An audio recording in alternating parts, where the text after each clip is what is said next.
Alors, donc effectivement, je suis président d'une société de conseil en marketing digital. Ça fait 15 ans que je travaille sur ces sujets. Et puis, il y a 3 ans, j'ai décidé de créer ma société. Je me suis dit, tiens, est-ce que je vais pouvoir marquer le pas et puis, pourquoi pas, écrire un ouvrage. Ça, c'est une bonne idée, mais alors après, il faut avoir un contenu, une matière. Et je me suis dit, tiens, quelles sont les grandes thématiques du marketing digital? J'en ai trouvé 7. Alors, je pouvais faire le jeu des 7 familles. Bon, c'était moins drôle. Je me suis dit, tiens, les 7 péchés capitaux du marketing digital. Alors, l'exercice après, c'était de lier à chacune des thématiques un péché du marketing digital. Donc, je crois que vous connaissez tous vos péchés capitaux. Et on va voir s'ils peuvent s'appliquer. Et donc, du coup, quels sont les péchés qu'il ne faut pas commettre, et donc les écueils à éviter quand on aborde le marketing digital. Le marketing digital étant tout simplement le marketing pour, je dirais, faire fleurir une activité en ligne, qu'elle soit transactionnelle ou éditoriale. Voilà, donc je vais vous passer des slides. Alors, avant tout, je vais vous faire bosser finalement, parce qu'on est en fin de journée, tout ça, il y a un cocktail qui nous attend. Donc, on va voir déjà vous, où vous en êtes sur ces sujets. Donc, un quiz. Alors, j'ai des lots, j'ai des lots. 7 ouvrages, les 7 péchés capitaux du marketing digital. J'en ai 30, vous êtes plus que ça, donc on va voir. Bénédicte, tu noteras qui a les bonnes réponses. Et bon, après, je m'étais dit, je vais être galant, je l'offre aux femmes. C'est une stratégie aussi. Stratégie aussi, mais comme c'est les femmes qui vont répondre, les deux autres stratégies vont pouvoir être menées. Alors, c'est parti, première question. Alors, que veut dire MVT? Peut-être pas besoin de ce micro en fait. Alors, que veut dire MVT? Est-ce que MVT, ça veut dire multivariable testing, réponse A, marketing viral technology, réponse B, ou mobile vision testing, réponse C? Alors, qui est pour la réponse A? Levez la main. C'est très marrant parce que tant qu'il n'y a pas une quinzaine de mains levées, les gens disent non, ça ne doit pas être ça, j'attends. Alors, réponse B, marketing viral technology. Ah ouais, les mains, voilà, on sent les mains qui sont les mains volontaires. Et après, on sent les suiveurs derrière.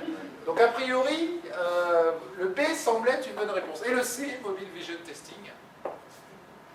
Ouais, d'accord. Donc, il y en a 2 qui ont répondu sur la 1, il y en a 21 qui ont répondu sur la B. Non, à peu près. Et puis, il y en a une dizaine qui ont répondu sur la C. Alors, donc, ce qui veut dire qu'a priori, la réponse, on va dire, démocratique, ce serait la réponse B. Eh bien, non, c'est la réponse A. C'est comme ça. Donc, bravo à ce monsieur. Ce monsieur a droit à un bouquin, quand même, Bénédicte, tu noteras là-bas, ici. Il a droit à un bouquin. Donc, en fait, concrètement, qu'est-ce que c'est que ça? Quand on est sur Internet, il faut toujours tester, tout tester. Et donc, il y a une formule de test qui existe depuis 50 ans dans le marketing direct, c'était l'A/B testing. L'A/B testing, c'est quoi? C'est je fais un courrier publicitaire, j'ai une créa bleue, j'ai une créa rouge. Alors, je vais envoyer un petit échantillon à la créa bleue, à la créa rouge, et puis je vais voir quel est le nombre de retours que j'ai. Si j'ai plus de créa bleue, eh bien, je vais généraliser le reste de ma campagne avec le bleu. L'Internet, ça a permis de multiplier les variables. Donc, par exemple, dans une campagne email, on peut tester l'objet, tester la créa, tester le contenu, tester le ton. Donc, on peut faire des échantillons et tester l'ensemble de ces variables et voir qu'est-ce qui marche le mieux. Et si au final, est-ce qu'il vaut mieux tutoyer, avoir la créa bleue et avoir un ton punchy, ou alors vous voyez la créa rouge et puis un ton très administratif. Donc, le multivariable testing, c'est la capacité qu'on a à pouvoir tester des variables avant de les généraliser. Et pour un site e-commerce, ou pour un site internet en général, c'est très important, parce qu'il faut juste se rappeler que sur 100 internautes qui viennent sur un site e-commerce, en moyenne, il y en a un qui achète. Donc, ce serait bien quand même que celui-là, qui achète, eh bien, on puisse faire tout pour qu'on maximise effectivement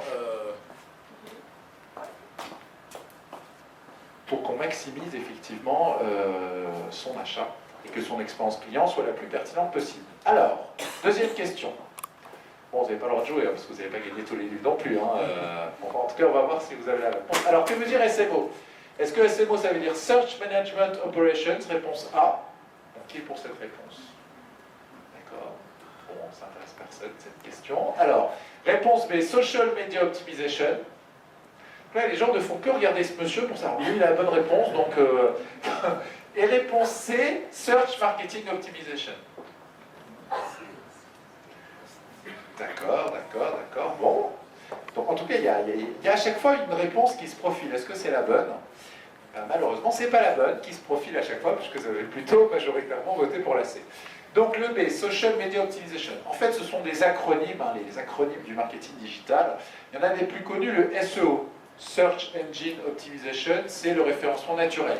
Quand on va être présent en ligne grâce à Google, lorsque vous tapez le nom de votre société ou un produit et que votre site apparaît en premier sur Google. Eh bien, le Social Media Optimization, c'est l'optimisation de votre présence digitale à travers les médias sociaux. Donc à travers Facebook, à travers Twitter, à travers des blogs, tout ce qui va permettre d'enregistrer votre contenu pour que Google puisse, à travers ses robots, identifier un maximum de pertinence de votre contenu face à votre site et puis faire remonter votre site. Donc en gros, travailler les médias sociaux, c'est vous garantir un meilleur positionnement de Google et donc un trafic supérieur. Gratuit en plus. Alors, que veut dire PRM? Ne vous inquiétez pas, il n'y a pas 50 questions, je crois qu'il y en a 3 ou 4. Alors, que veut dire PRM? Moi, je vais repartir avec mon bouquin, hein, c'est quand même dommage. Hein. Alors, PRM, est-ce que ça veut dire Popularity Relationship Management? Réponse A. Ouais, d'accord. Réponse B, Prospect Relationship Management.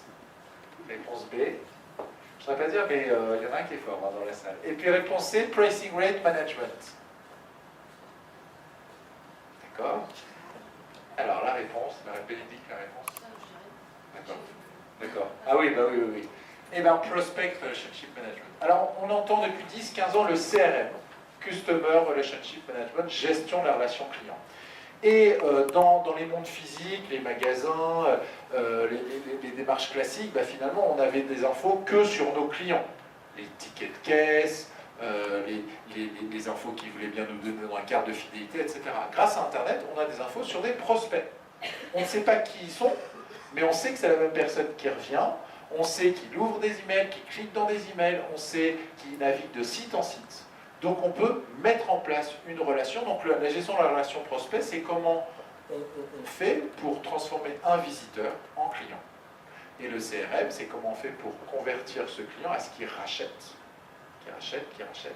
Puisque souvent, quand un client vous achète un produit sur Internet, bah, vous avez offert un certain nombre de choses, vous avez payé ce client assez cher. Donc s'il ne revient pas, bah, vous allez perdre de l'argent.